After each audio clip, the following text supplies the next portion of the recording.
So now that we've completed the HTML section and we have our completed website, but we can only access it locally because when we open up our index.html, you can see that we're just opening a local file, right? In this case, this file's inside my users folder, inside my username, inside my desktop.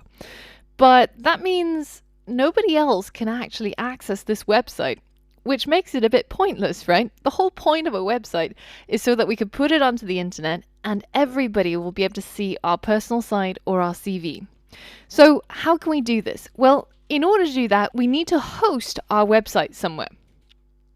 Now, there's a whole bunch of hosting sites such as GoDaddy or Bluehost, but because we're learning at the moment, we don't want to have to pay for this. So there's also a free solution that I'm going to show you.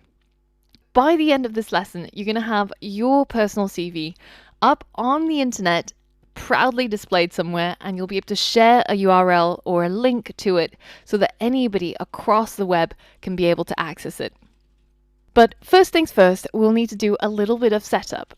The service that we're going to use is GitHub. And we're going to talk about GitHub in a lot of detail a little bit later on.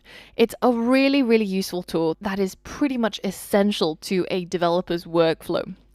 But for now, we're only going to use one of its features, which is hosting our website. So first and foremost, if you don't have a GitHub account, then you'll need to set up a new one. So I'm just going to set one up while we're at it. And now it'll ask you to choose a plan. Now we're going to choose the free plan. And then we're going to click continue. Now I'm going to skip this questionnaire and just click on skip this step. Now, once you have signed up to GitHub, it's really important that you go ahead and verify your email address. So check your emails and see if you have something from GitHub and then click on that verify link. And once you've done that, you'll be able to add new repositories to GitHub. If you head over to the upper right corner and just click on the plus button, and then we're going to create a new repository. Now, this repository, I'm just going to call it CV, and this is going to be the name of my project. And all that a repository is, it's simply just a folder out there on the cloud that's going to store all of your project-related files. And you'll be able to make changes to the files and update the files, and you'll be able to track all of those changes that you've made in the past. So now that we've given our repository a name, then we're going to leave the description as empty, and then we're going to keep public selected if you are on the free tier of GitHub. And then down here, make sure that you check this box where we initialize this repository with a README. And it's really, really important that you do this for the next few steps to work. So now that we've done all of that, we're going to go ahead and click on Create Repository.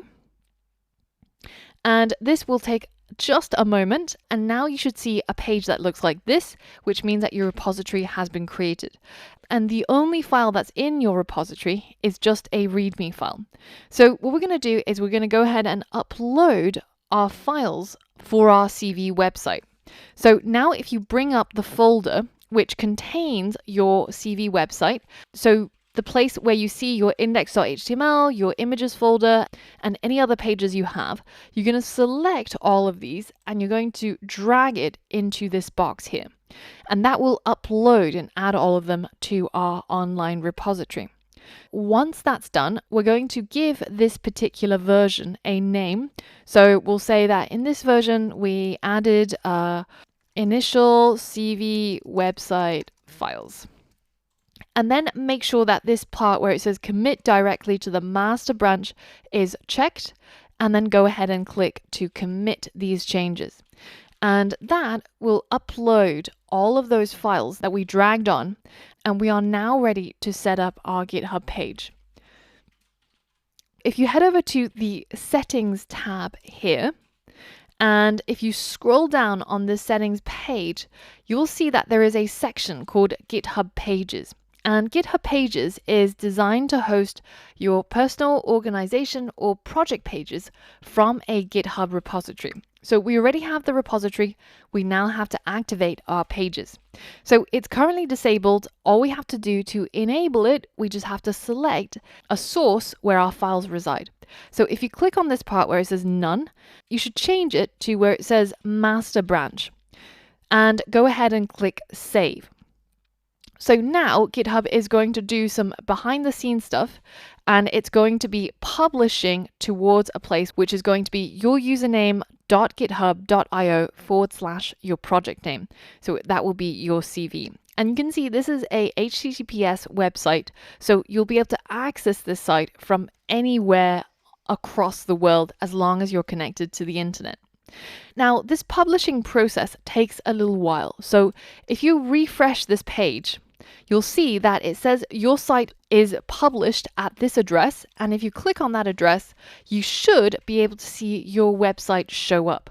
Now, if at this point what you see instead is a 404, then that just means that you have to be a little bit more patient. The GitHub servers are probably working overtime, and come back in maybe half an hour and check that link again. But once you are done though, then your website should work exactly as it did locally. But now you can go ahead and share this link with anybody you like across the world, and they can access it because it's now hosted on the internet. So you can go ahead and go over to angelbauer.github.io/CV, and you too will be able to see this website that I just uploaded and I'm looking at right now. So now it's time for you to go through this process and upload your CV and your website onto the World Wide Web, and be sure to share a link to your project in the Q&A of this lesson so that we can all admire your hard work and what you have created. So that's all from me for this lesson. I'll see you on the next.